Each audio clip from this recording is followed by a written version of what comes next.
kabayan. Ito ang niyog. Malawakang naitatanim sa buong Pilipinas. Nataguriang a tree of many uses, a tree of life, 1,001 uses. Mula sa bunga, sa puno, sa sanga, kayakas, tinting, dahon, ugat, balat ng puno at bao, katas, nagbibigay po ng pakinabang. Kung kaya't pinagtatalunan ng iba't ibang bansa, may pumupuri, may pumupuna, sumisira, dahilan sa matinding kalaban ng isang produktong nagbibigay ng langis. Subalit sa kabila ng lahat, ang niyog ay nakatayo pa rin at tumitingala sa kalangitan na parang nagpapasalamat sa Panginoong lumikha na siya'y nabubuhay at nagbibigay ng ikabubuhay.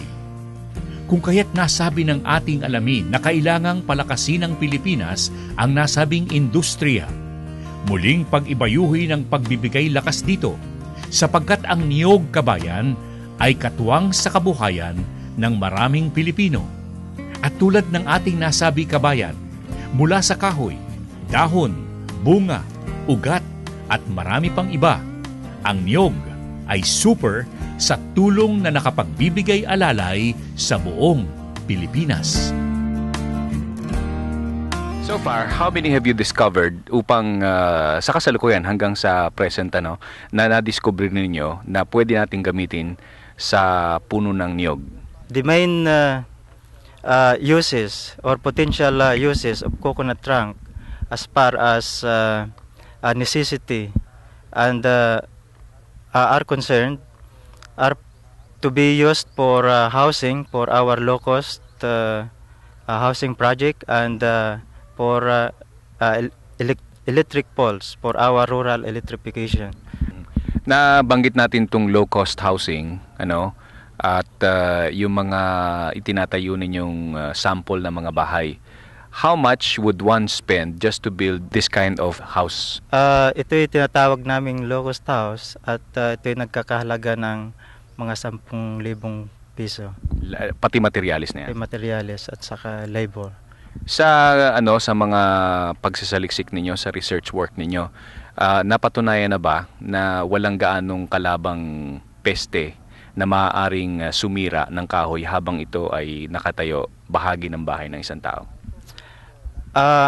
Ang coconut lumber, kapag ito'y hindi naulanan o hindi nakalapat sa lupa, ito'y magtagal.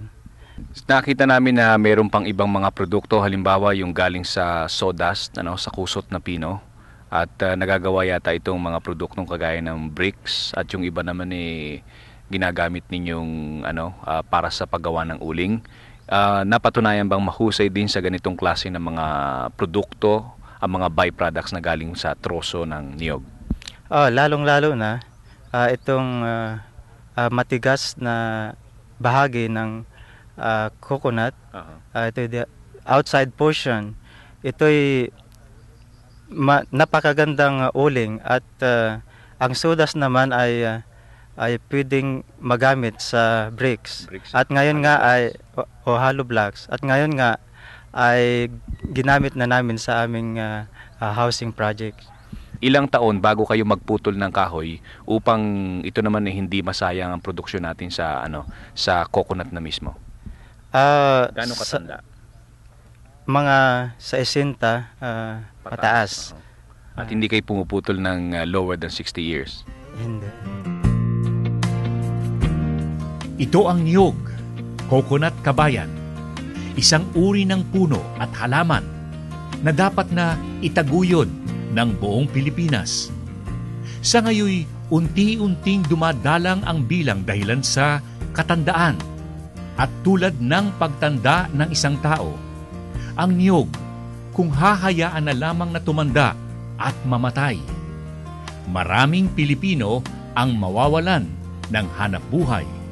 Ang nakalulungkot na pangyayaring ito ay maiiwasan kung pagtutulungan ng lahat na muling palakasin at pasiglahin ang industriya ng pagniniyugan. Una sa pagpaparami ng pananim, pagpapalawak ng taniman, pagtatayo ng mga kaakibat na industriya na kabahagi ng puno ng niyog.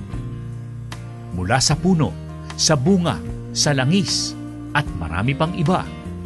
At kung ito'y magagawa ng Pilipinas, hindi lamang ang ating bansa ang makikinabang, kundi ang mga bansang umaasa sa nasabing industriya. Niyog Kabayan, mayroong 1,001 uses at Tree of Life, isang puno na punong-puno ng pakinabang. Mula sa palatuntunang ating alamin.